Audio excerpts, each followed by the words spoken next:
T'as probablement commencé ton business pour être libre, libre de ton temps, libre de tes choix, libre de ton lieu de vie. C'est la promesse qu'on t'a vendue et surtout le mensonge que tu te racontes afin d'accepter de te lever tous les matins avec la boule au ventre. Mais aujourd'hui, si on regarde froidement ton emploi du temps, si on s'établit une certaine vérité, c'est toi l'homme le moins libre de ton entreprise. Tes collaborateurs, ils finissent à 17, 18, 19 heures. Tes closers, ils coupent leur slack une fois qu'ils partent en week-end ou qu'ils partent en vacances l'esprit léger. Et toi, de ton côté, t'as une responsabilité qui ne dort jamais. T'as toujours les yeux sur tes métriques, même quand t'es au restaurant avec ta femme ou que t'es au bar avec tes potes. Actuellement, t'es comme obsédé par la performance. Tu traques les KPI de tes closers, t'optimises tes tunnels au pixel près, tu pousses tes équipes à bout, et tout ça simplement pour faire ce fameux plus 20, plus 25% à la fin du mois, qui, in fine et au fil du temps, n'est qu'une symbolique. Maintenant, si tu le permets, je vais te dire la vérité brutale, celle que personne ne te dira dans les masterminds à 10, 15, 20 000 euros. Plus ton business est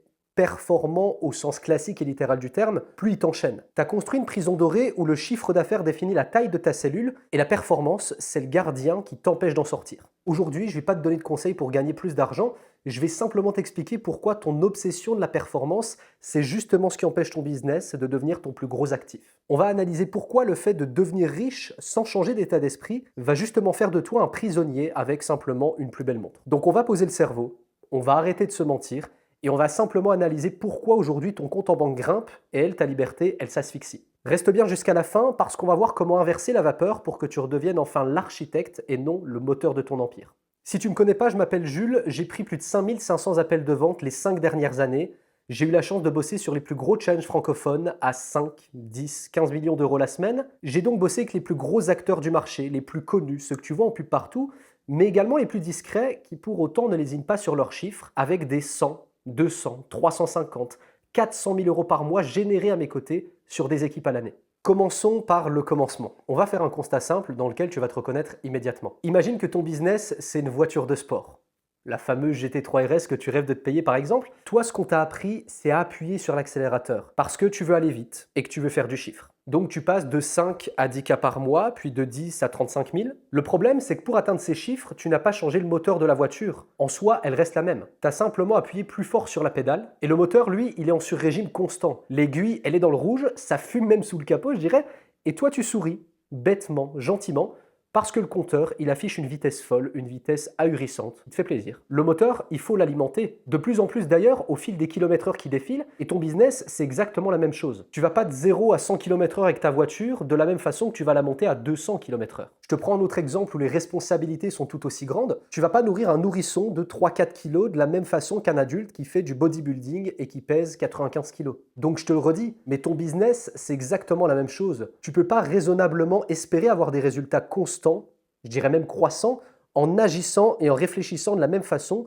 quand tu fais 10, 20 ou 100 000 euros par mois. À l'heure actuelle, il y a de grandes chances pour que tu confondes la croissance avec le gonflement, la vitesse et l'exécution avec la précipitation. On peut prendre du recul. Pourquoi est-ce que selon toi, tu cours en permanence chaque fin de mois après le fameux plus 20, plus 25%? Si on est honnête avec nous-mêmes et qu'on prend un petit peu de recul, c'est absolument pas pour remplir ton frigo parce que tu gagnes déjà relativement bien ta vie. En réalité, il s'agit encore une fois d'un phénomène psychologique qu'on a appelé justement l'adaptation hédonique, ou bien ce que moi j'aime appeler la roue à hamster de l'entrepreneur. Quand tu faisais 5 000 euros par mois, tu pensais qu'atteindre les 20 000 ferait de toi le roi du monde, que ton train de vie changerait totalement. Et il y a des chances pour que tu n'aies pas tout à fait tort, parce que si tu es autour ou que tu as déjà passé les 20 000 euros par mois, tu sais que ton style de vie il a un petit peu augmenté, que tes charges elles ont grimpé et que tes standards ils ont changé. Aujourd'hui, peu importe, tu fais 25, 30, 50 000 euros par mois, mais tu as la même boule au ventre qu'au début, j'en suis quasiment sûr. Et je te le demande, pourquoi ça? Simplement parce que tu as indexé ta liberté sur ton niveau de chiffre d'affaires. Donc à l'image de ce que j'ai décrit, tu es un petit peu comme un hamster dans une roue qui tourne. Plus la roue tourne vite, plus tu dois courir vite pour ne pas tomber. Si tu t'arrêtes, la structure elle s'effondre et aujourd'hui tu n'as pas créé un business qui est indépendant, qui peut vivre sans toi. Tu as simplement créé un business de dépendance mutuelle, c'est-à-dire que la boîte a besoin de ton stress pour survivre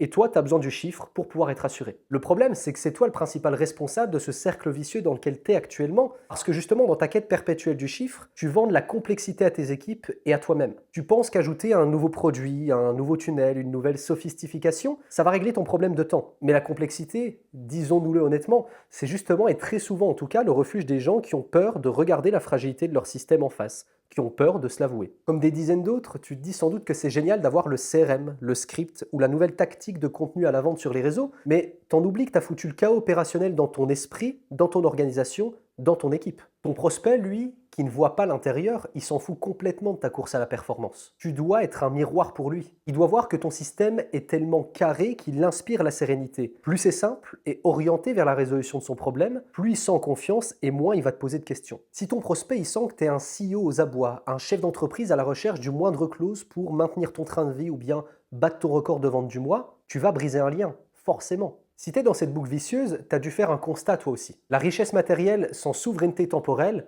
c'est une sorte de pauvreté déguisée. Si tu gagnes même 100 000 euros par mois, mais que tu as peur de couper ton téléphone pendant 2 heures, pendant que tu es au resto avec ta femme, comme je le disais, ou bien même à la salle de sport le matin, tu es psychologiquement plus pauvre que le salarié moyen ou que le cadre bien payé qui va quitter le bureau et le boulot à 17 heures. Donc pour scaler librement, l'esprit tranquille, tu dois faire simple. Tu dois absolument pas ajouter et accumuler les couches. Donc je t'invite à faire une chose, c'est à analyser, à interpréter les données et à itérer ton système de fonctionnement une fois par mois au maximum et sans accumuler les fonctionnalités. C'est justement ce qui va te permettre d'avoir une croissance lisse et de ne pas avoir à tout reconstruire le premier de chaque mois. Et donc par conséquent, il va t'offrir une véritable tranquillité d'esprit. Ce qui anéantit tes chances d'être libre un jour, alors même que tu commences à faire du cash, c'est ton besoin d'être stimulé par le chiffre, par le besoin de devoir toujours faire plus. On pourrait considérer ça comme une sorte de dépendance à la dopamine, ou bien comme un syndrome de l'objet brillant appliqué aux statistiques. Dès que tous les feux sont ouverts, que le business se porte bien, qu'il se stabilise et devient prévisible, c'est à ce moment-là souvent que tu commences à t'ennuyer. Et alors souvent quand c'est comme ça, tu vas bousculer tes équipes, tu vas inventer une nouvelle offre, changer le script de tes closers, de tes setters,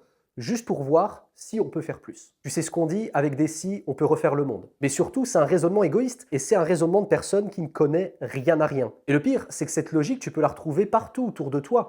On peut même prendre l'exemple du foot, que j'adore, tu le sais. Dans ce domaine-là, tu as des branleurs qui ne voient et ne jugent que par les buts et les passes décisives pour décider et juger du prochain ballon d'or de l'année. Mais au fond, je te pose la question, et on peut l'appliquer au foot, au business, à tous les aspects de la vie, mais dans ce cas précis, qu'est-ce qui compte vraiment? Les statistiques en surface ou bien l'impact que tu vas avoir sur le club, la ville, l'histoire, les supporters? Donc dans ton business, on y revient toujours, mais c'est exactement la même chose. Le chiffre d'affaires, au fond, une fois que t'en fais déjà, on s'en tape, surtout s'il n'est pas synonyme de profit ou de grosse marge. Parce que derrière, ça veut dire que tu as des équipes qui se tuent dans le vide juste pour combler le manque d'efficience de ton système. Donc cette obsession du chiffre, ça peut justement tuer la dynamique que tu as mis des semaines, des mois, voire peut-être même des années à créer. D'ailleurs, si tu veux qu'on en discute et que j'identifie ton plus gros blocage actuel, celui qui te fait peut-être perdre des dizaines de milliers d'euros tous les mois, tu me contactes en cliquant sur mon Instagram qui est dans la description et je regarderai si on peut bosser ensemble. Tu sais que j'aime illustrer les choses et donc si on doit le résumer, pour avancer en business, il y a 2 manières de faire. Soit on rame, soit on fait de la voile. Les rameurs donc qui représentent en quelque sorte la performance,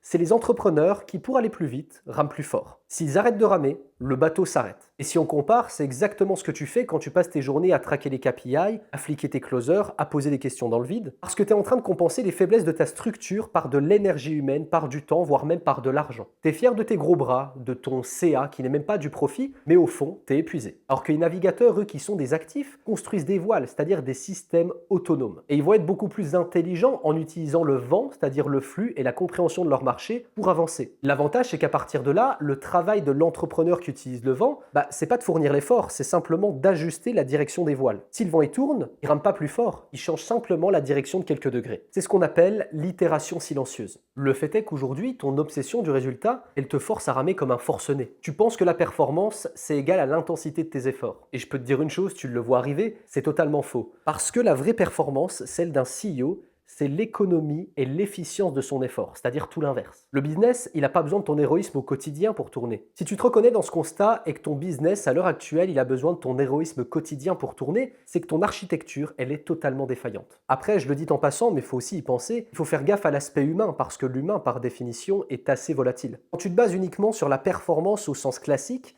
tu vas forcément indexer ton business sur la variable la plus instable de la Terre, la plus instable même de la galaxie, c'est-à-dire l'humain. Je le redis, mais afin que ça rentre dans ta tête, tu es sans doute en train de fliquer tes closers, de regarder tous les micro-détails, et tu peux leur demander pourquoi ce lead n'a pas été rappelé au bout de 5 minutes. Pourquoi ton taux de closing a baissé de 4% cette semaine sur ce script qu'on a refait. Tu penses que tu es en train de faire du management, tu penses que tu es en train d'aider les gens, mais en réalité, tu es en train de créer une véritable dette émotionnelle. Le problème concret, c'est qu'un humain, il a des hauts et des bas, comme toi avec ton business. Donc ton meilleur closer, il peut se disputer que sa compagne le matin, avoir une nouvelle triste dans la journée et rater ses 4 appels de l'après-midi. Donc si on en arrive là pas et que ton chiffre du mois il dépend uniquement du mindset de tes closers, tu vis dans une insécurité totale. Et donc très logiquement, c'est pour ça que tu es stressé, parce que tu vis dans une imprédictibilité permanente. Donc la solution, on peut partir de là, c'est que tu dois arrêter de manager des gens, tu dois plutôt manager des systèmes. Le rôle de ton closer, ça doit pas être de sauver les meubles, de sauver la vente par son génie, mais d'exécuter une tâche standardisée dans un environnement prévisible sur la base d'un process. Tant que tu continueras à chercher des closer stars de la performance, et j'en ai parlé dans une autre vidéo, tu continueras perpétuellement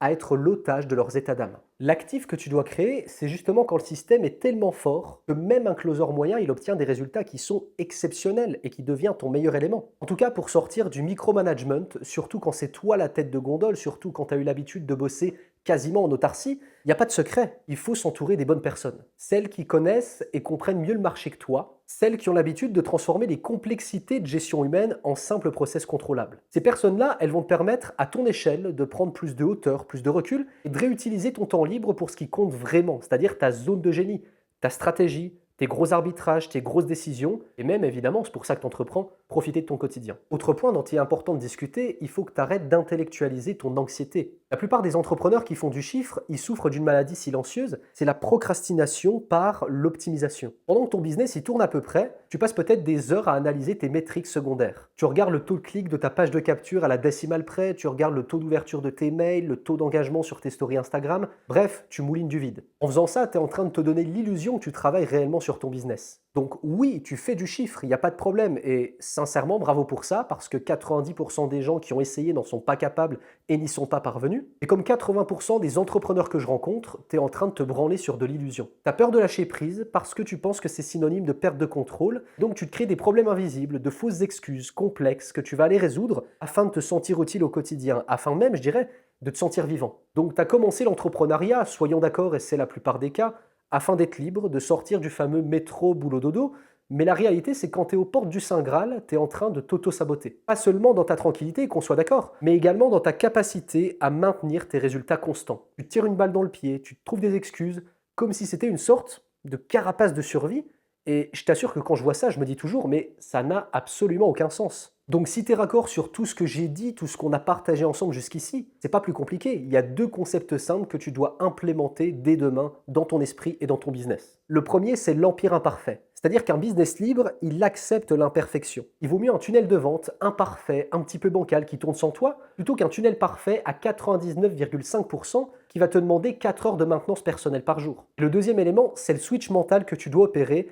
et c'est sans doute le plus important. Le perfectionnisme, c'est le bouclier des gens qui ont peur de l'ennui ou bien qui ont peur du vide. Scaler vers la liberté, celle que tu as cherchée, c'est aussi accepter que tout ne soit pas propre, que tout ne soit pas parfait, mais que le flux, il puisse tourner sans toi. Donc arrête de chercher la netteté à partir d'aujourd'hui, va chercher l'autonomie, va chercher non pas la facilité, mais la simplification. Pour conclure, on va se poser, toi et moi, la seule question qui compte. Devenir riche ne te rendra pas libre. Donc oui, ça te permet d'acheter pas mal de biens, d'acheter même des souvenirs, des expériences. Je te dis pas que ça rend pas heureux, je te dis que ça rend pas libre. Je te dis ça parce qu'aujourd'hui, il y a deux choses que l'argent ne peut pas acheter, c'est évidemment la santé, mais aussi le silence, la paix mentale. Si ton business aujourd'hui c'est une prison dorée, c'est parce que tu as privilégié le chiffre d'affaires, qui souvent n'est même pas synonyme de profit, au dépit et au détriment d'une architecture claire. Tu peux continuer à traquer tes KPI comme un gardien de prison, ou bien tu peux décider dès aujourd'hui de construire un actif qui va rendre ta présence obsolète. Si tu as compris que la vraie richesse, c'est de posséder son temps, si tu es prêt à arrêter de ramer pour enfin déployer les voiles de ton business, tu peux me contacter sur Instagram.